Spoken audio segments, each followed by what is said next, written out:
To be or not to be monologue in the context of the 2016 election, take 1.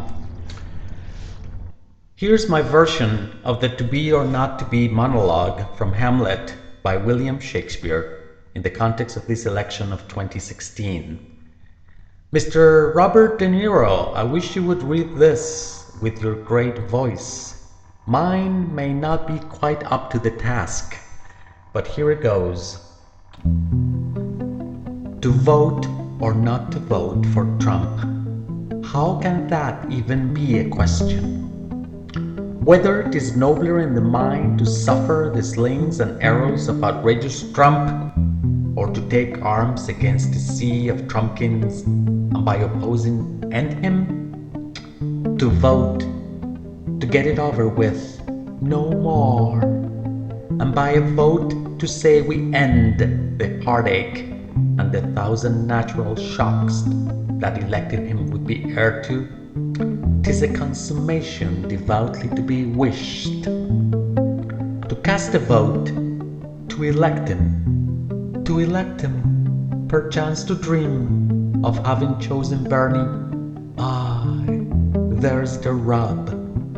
For in that presidency of disaster, what tragicomedies may come, when we have shuffled off this Obama presidency, must give us pause. There's the respect that makes calamity of so long political life.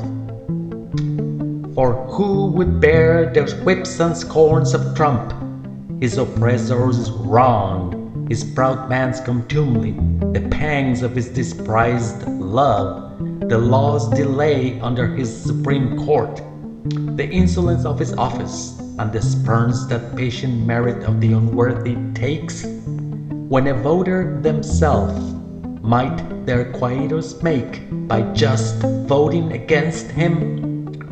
Who would fardels bear to grunt and sweat under a weary life under Trump, but that the dread of something wicked after the election of 2016?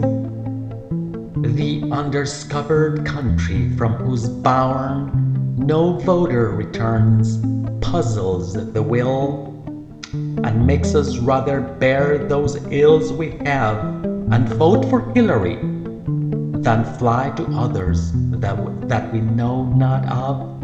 What? Trump for president? Have Americans lost their collective minds again? 16 years later to elect another bozo for president?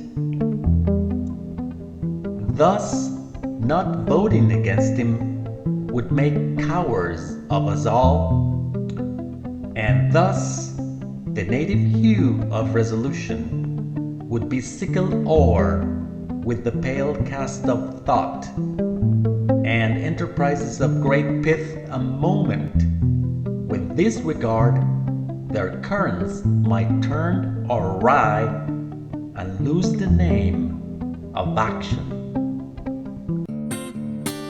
Please vote November 8th. Please vote for what is right. Please vote for the future, not for the past. Thank you.